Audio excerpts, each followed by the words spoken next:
임팩트가 너무나도 컸던 아제르바이잔 그랑프리와 비교했을 때 2021 F1 프랑스 그랑프리가 열리는 폴 리카드 서킷은 너무나도 얌전해 보였고, 그랑프리 주말 내내 흐렸던 날씨, 새롭게 포장된 서킷의 노면, 너무나도 많은 논란의 중심에 서 있는 피렐리의 타이어가 레이스 자체보다 더 관심을 받았지만, 프랑스 그랑프리는 마지막 랩까지 메르세데스와 레드불의 작전 싸움으로 흥미진진한 결말을 만들어내는 데 성공했습니다.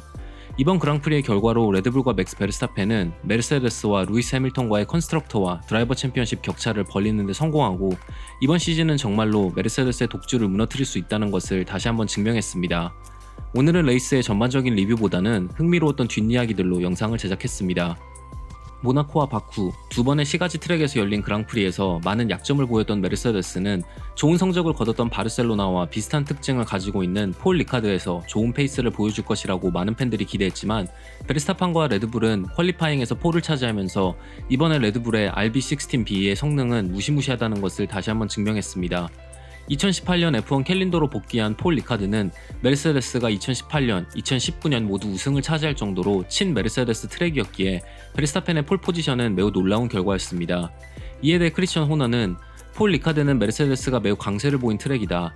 만약 여기서 우리가 그들을 이길 수 있다면 우리는 그 어느 서킷에서라도 그들을 이길 수 있다라는 인터뷰를 했습니다. 그리고 레이스 시작 후 두 번째 코너에서 실수를 하면서 선두를 빼앗긴 베르스타펜은 당황하지 않고 팀의 작전을 착실하게 수행하기 시작합니다. 여러 면에서 스페인 그랑프리와 비슷한 상황이었지만, 이번에는 베르스타펜과 레드불이 추격을 당하는 것이 아니라 메르세데스의 뒤에서 압박을 가하는 상황이었고, 베르스타펜은 매우 침착하게 레이스를 펼쳤습니다. 레이스는 정말 쉽지 않았고 레이스 초반은 매우 까다로웠다. 첫 번째 코너에서의 실수는 정말 예상할 수가 없었고, 난 핸들을 꺾었을 때 괜찮다 생각했지만 후방이 계속 미끄러져서 트랙 밖으로 나갈 수밖에 없었고 추월당했다. 그 당시에는 매우 화가 났지만 최대한 빨리 레이스에 다시 집중해야 했다. 매우 긴 레이스였기 때문이고 레이스 도중 많은 일들이 일어날 수 있기 때문이다 라는 평가를 했습니다. 레드불의 투스톱 작전에 대해서는 우린 투스톱을 하기로 결정했고 난 처음에는 이것이 옳은 작전인지 의구심이 들었다. 하지만 레이스 후반 해밀턴에게 가까워질수록 그의 타이어 상태가 매우 나쁘다는 것을 알 수가 있었고, DRS를 사용할 수 있을 만큼 가까워진 순간부터는 우리의 탑 스피드와 윙 각도, 그리고 수명이 더 많이 남은 타이어를 이용해 쉽게 추월할 수가 있었다라고 했습니다. 18번째 랩에서 피트인을 한 베르스타펜은 하드 타이어로 교체했고, 바로 그 다음 랩인 19번째 랩에서 피트인한 해밀턴을 상대로 언더컷에 성공하면서 레이스 선두를 차지했습니다. 이에 대해 베르스타펜은 첫 번째 피트스톱 이후의 아웃랩에서 내 페이스는 매우 좋았지만 이 정도로 여유있게 언더컷을 성공하리라는 예상하지 못했다. 타이어를 교체하자마자 훨씬 더 많은 그립을 트랙 전체에서 찾을 수가 있었고, 해밀턴의 피트스톱이 얼마나 걸렸는지는 모르겠지만 우리는 언더컷이 성공하리라 예상하지 않았다라는 말을 했습니다. 이로써 레드불은 모나코, 바쿠, 프랑스 그랑프리를 연속으로 우승하면서 터보 하이브리드 시대에서 처음으로 3개의 그랑프리를 연속으로 우승하는 쾌거를 이뤄냈습니다. 레이스가 시작하자마자 이번 코너에서 리드를 차지했던 루이스 해밀턴은 레이스 초반 베르스타펜과의 거리를 충분히 벌리지 못했고, 결국 19번째 랩에서 피트인을 하면서 베르스타펜에게 언더컷을 당했습니다. 그리고 레드불의 투스톱 작전에 대처하지 못한 메르세데스는 레이스 마지막 랩에서 해밀턴이 베르스타펜에게 추월당하면서 레이스 우승을 놓쳤습니다. 이에 대해 해밀턴은 맥스에게 축하한다는 말을 해주고 싶다. 오늘 그는 매우 좋은 레이스를 펼쳤다. 레드불은 주말 내내 우리보다 훨씬 더 좋은 직선 스피드를 보여줬고 금요일부터 우리 팀이 고전했던 것을 생각하면 아주 좋은 결과이고 난 만족한다 라는 말을 했습니다. 과연 메르세데스가 두 번의 피트스톱 작전을 택하는 것이 다른 결과로 이어졌을 것이라 생각하는가에 대한 질문에 해밀턴은 베르스타펜은 이미 나와 꽤 많은 거리를 벌렸고 난 피트인을 할 수가 없었다. 만약에 피트인을 했다면 다시 한번 언더컷을 당했을 것이고 이미 직선 구간에서의 스피드에서 많은 차이가 났기 때문에 추월하는 것은 불가능했을 것이다. 우리에게 주어진 유일한 작전은 최대한 오래 똑같은 타이어로 버티는 것이었다 라는 인터뷰를 했습니다. 그리고 해밀턴은 오늘 우리가 레드불과 가장 많은 차이가 났던 구간은 직선 구간이기 때문에 이것이 엔진 출력의 문제인지 아니면 드래그의 문제인지 찾아내야 할 것이다 라는 평가를 내렸습니다.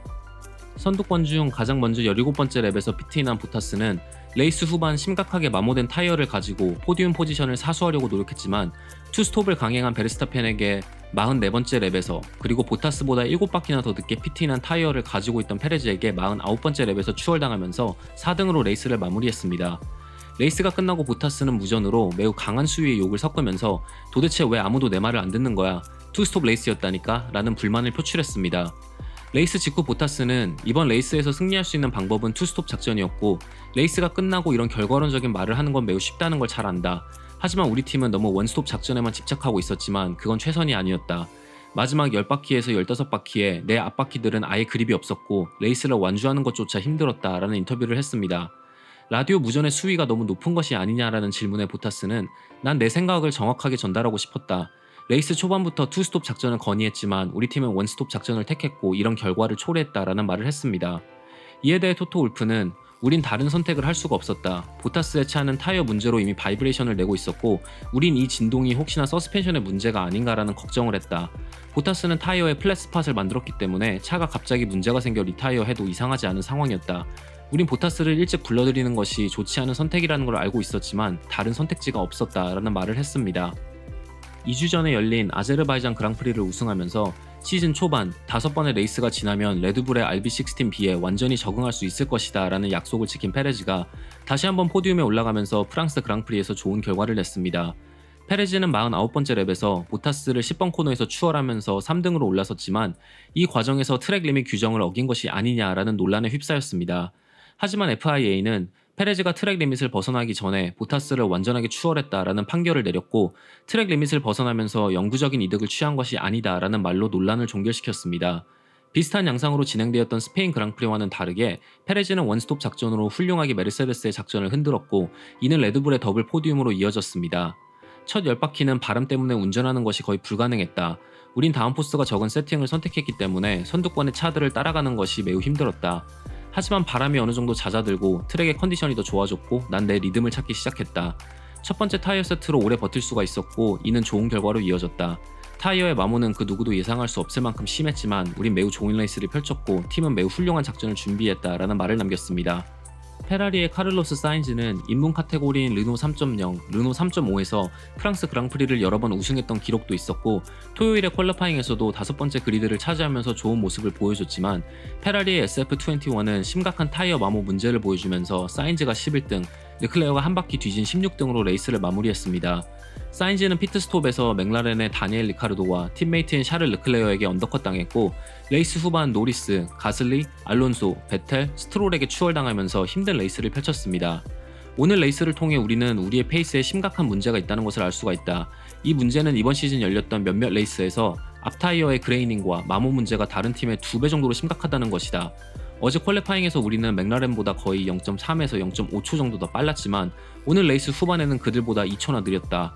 우린 타이어의 사용법이나 타이어의 마모 관리에 문제가 있고 이건 우리가 시즌 중에 해결해야 되는 과제다라는 인터뷰를 했습니다. 메르세데스의 부활이 예상되었던 폴 리카드에서 레드불은 오히려 그들보다 앞서는 성능 그리고 더 뛰어난 작전을 보여줬고 과연 레드불의 홈 서킷에서 다음 주에 열리는 오스트리안 그랑프리에서 레드불이 메르세데스와의 격차를 더 벌릴 수 있을지 아니면 메르세데스가 반격을 할 수 있을지 지켜보면서 오늘 영상을 마치도록 하겠습니다. 시청해주셔서 정말 감사합니다.